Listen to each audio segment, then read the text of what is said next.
How many lovers have you made today? Chapter 8, Part 3.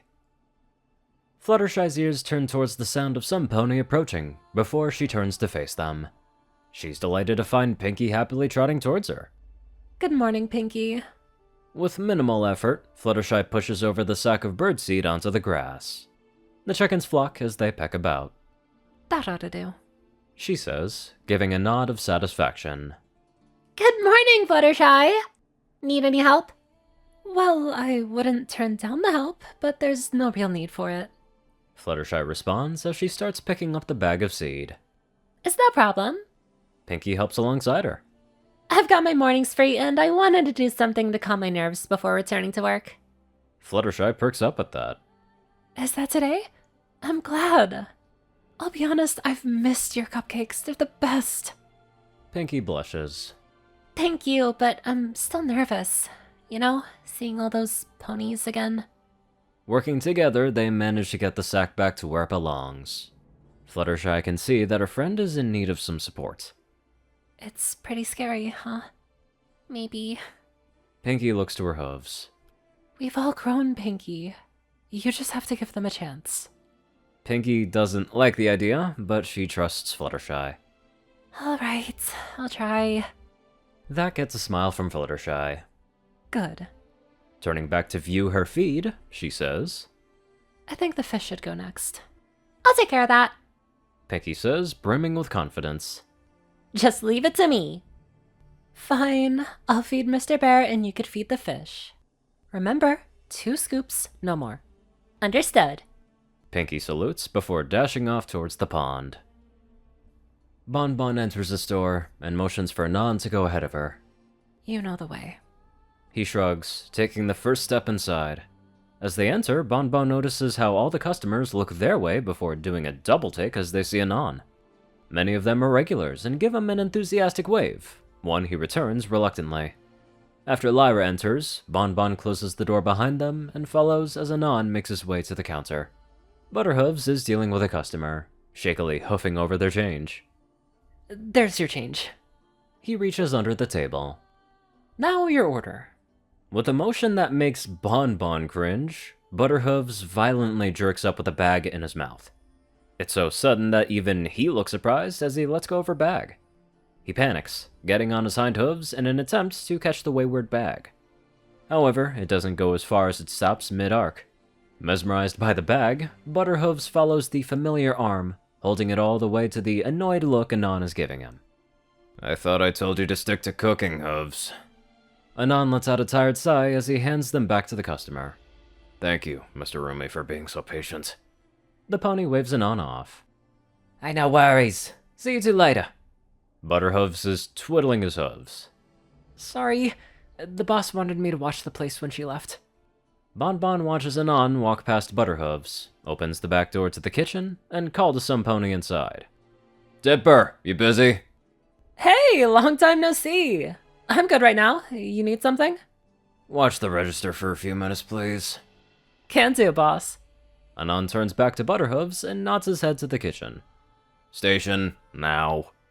Without hesitation, Butterhooves runs into the kitchen as a filly-sized mare exits the kitchen. I was wondering why BH was called out to the front. Take it he didn't do well? Little Dipper asks Anon. Something like that. Anyways, just watch the register. There's some business I need to address since my absence. Good to see you back. Dipper admits. I know you left this place to us, but it was still rather strange not having you here. Well, don't relax just yet. Anon turns to Bon Bon. After you.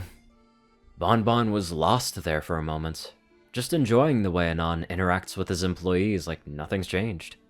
She nods, and takes the lead as she enters the kitchen, but before entering the back room, she turns to address Butterhooves. Thank you again, Butterhooves. You did a fine job. He looks up from his pot and nervously chuckles. Thank you, but if it's all the same to you, I think I prefer my station. Understandable. Keep up the good work. With one last nod to tell him that he's not in trouble, Bon Bon leads Lyra and Anon into the back kitchen. With each step, she can feel her doubts coming into play, even as she waits for them to take their seats. Lyra waits for Anon to take his place so she can just sit across from him, an action that doesn't go unnoticed. Bonbon sits beside Lyra, as Anon simply sits and waits. The silence slowly grows, no one wanting to say a word, and apparently Anon isn't planning on breaking the ice here. We're sorry. Lyra blurts out. No, I'm sorry. For everything. Bonbon can see a certain fire inside of Lyra she's never seen before, and it's enough to allow her to speak her mind. Anon, I've never lied to you, and I won't now. No one in the world can change how they feel in the short amount of time we've been away. I don't think I could stop loving you. Lyra makes sure to keep eye contact with Anon. But I've noticed what it's like when you're not around. I didn't appreciate the many things I admire about you until you were gone. Lyra giggles to herself. The grunts of frustration when Butterhooves drop something, the twitch in your left eye when a customer's nasty, the way you listen to everyone who talks to you, even if you're busy. Lyra's joyful mood shifts to heartache. The special orders for creatures that can't eat a specific ingredient, how the entire staff steps into line whenever you walk by, not out of fear, but respect. The lengths you're willing to go for the sake of others. She feels the urge to cry, but she's not going to. Not while she has something to say. The way Bonbon laughs when you're around. How she looks happier about everything around her. The smile she has when you ask her about the various bills, or if you want her to try a new item you've made. Lyra brings a hoof up to her mouth, holding back a choked sob. I love you, because you make Bonbon so happy. I love her with all my heart, and I never wanted it to turn out like this. I just wanted us all to be happy together. It took you leaving for me to realize that Bonbon needs you more than I ever did. Lyra looks to her hooves. I'm sorry, Anon. I'm sorry, Bonnie. Bonbon is speechless as she looks at Lyra. Has it always been like this? She doesn't need an answer as she hugs Lyra with all of her might. I love you, Lyra. Bonbon says, trying to comfort her. I love you too, Bonnie. Bonbon looks over to see Anon looking at them both with indifference. But that's just the surface. She can see that he's conflicted. There's nothing she can say, so she merely gives him the room to do as he must. Anon sits there for a moment, lost in thought, before getting out of his chair and walking over to Lyra. He hesitantly rests a hand on her withers. I wasn't expecting a miracle, Anon states. Thank you for being honest, Lyra. As long as you respect my boundaries, I believe we can let bygones be bygones. With that said, Anon walks back to his seat and falls into it, the weight of this situation setting in. As fate would have it, I need your help. Anon addresses them both. What do you need? Bonbon asks, still holding Lyra. I get you're worried about Twilight. That's understandable. But I have something important that I need done. You know you have my support. Bonbon says with finality. Anon smirks hearing her say that. Do you know how to bake a cake? Pinky wipes the sweat from her brow as she sets a few pans to the side. She almost forgot how exhausting baking could be. But she will admit it feels nice working with her hooves again. She was so in the zone that she didn't even notice Mrs. Cake enter into the kitchen. Closing time, Pinky. Pinky looks over to Mrs. Cake, then to a wall clock. Wow, that time already? She walks over and turns off the stove. Alrighty then, I'll just clean up a bit before I go. How are things working out for you at Anon's place? Mrs. Cake asks, entering the kitchen. Fine. Pinky sets a bowl into the sink. Everything is taller than usual, but I consider that a positive. After some adjusting, it's the perfect place. Not to mention it's closer to Fluttershy, so I get to visit her often. That's nice. There's a slight pause that Pinky catches. Have you spoke to your other friends?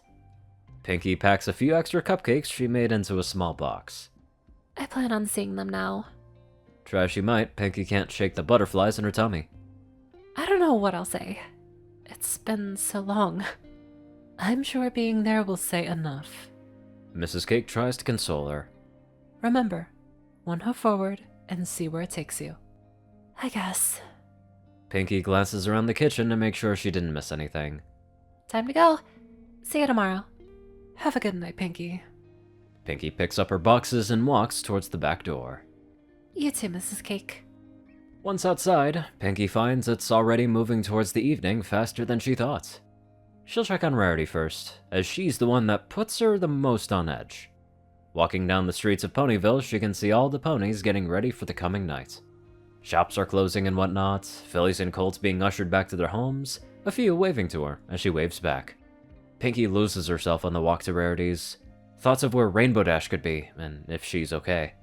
As far as she knows, no pony knows what she's up to, and that makes Pinky worry all the more. There's also Rarity. She didn't hear much talk around town about her, or from the customers. AJ seems fine. Pinky saw her in her usual spot during the market hours, selling apples, as she always did. She didn't stop by, but that's probably to give Pinky her space. She'll stop by her place soon enough, but right now she needs to focus on Rarity. It takes a few minutes to get to Rarity's, and from the outside, she can say things look perfectly reasonable. The grass is a little long, but for the most part, everything seems to be taken care of. Pinky hesitates for a moment before walking up to her door and knocking. There's a slight pause before the door opens. Oh, hello, Pinky. Sweetie Belle greets her with a smile. I was half expecting the shop to be in shambles. Then again, I suppose the only one who would be in shambles is probably a Rainbow.